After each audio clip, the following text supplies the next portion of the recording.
This morning, Hunter Biden is expected to appear in an Arkansas courtroom. He's told to appear.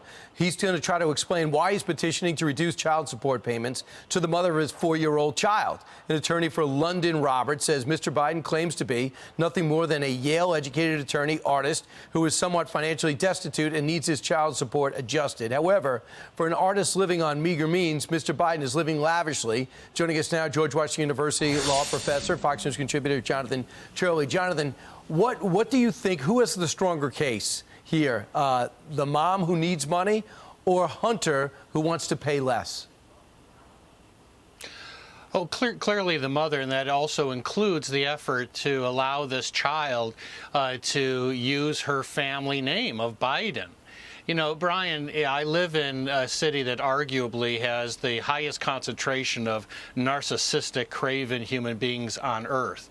But this has shocked many of us, even by Washington standards. I mean, the Biden family has refused to acknowledge this 4-year-old girl. Even the dog in the Biden family got a stocking on their fireplace this Christmas, but not this little girl.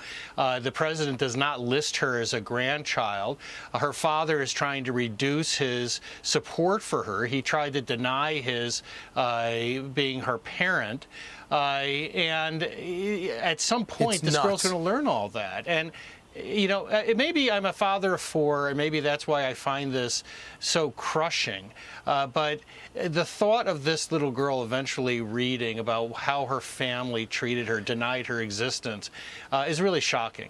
So I'll take a cut from your editorial. It says, the pain this child will experience upon learning of how the Bidens erased any reference to her and fought even her ability to claim to be a member of the family. Even the Bidens' dogs, cats, got stockings at Christmas, but not their granddaughter, Navy Joan, whom they have never asked to even see, let alone support. And I just hate to say it. Imagine if Don Jr. or Eric or somebody in the Biden family, in the Trump family had this, it would be leading every single block and probably would have been referenced in that comedic speech on the White House Correspondents' Dinner. But now they're going to find out what Hunter Biden can pay. And they're going to find out about maybe the 10% stake he has in that Chinese company and how much it's worth when he sold it. They say between $420,000 and maybe up to $10 million. They're going to start looking through his financial records. Do they want that? Yeah.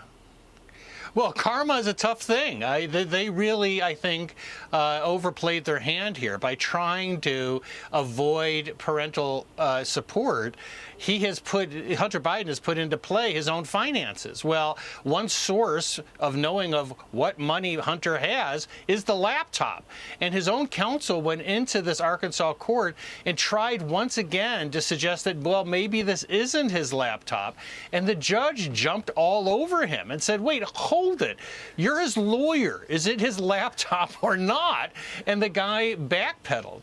But these games are going to have to stop. But the irony is that this effort could really backfire across the board. Yeah. He's under investigation in Delaware, in Washington, and he may have just tripped the wire on this one by once again trying to reduce his support for his own child.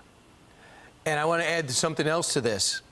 Yesterday, Senator Ron Johnson said when Tony Blinken tried to become Secretary of State, he was asked directly, do you have any correspondence at all with Hunter Biden, any business dealings? He said no. Now, that's going to come out today.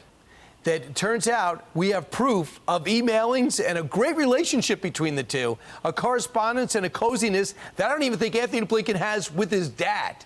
What's going to come of this?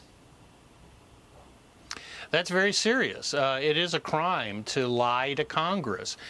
He did this in the course of becoming a cabinet member. So you couldn't have anything more serious than this allegation in terms of wrongdoing, in the sense that it is a federal crime. So we're going to have to see if Johnson can stick the landing, but he seems quite confident that there was no equivocation, that this was an outright false statement made to Congress by Secretary Blinken.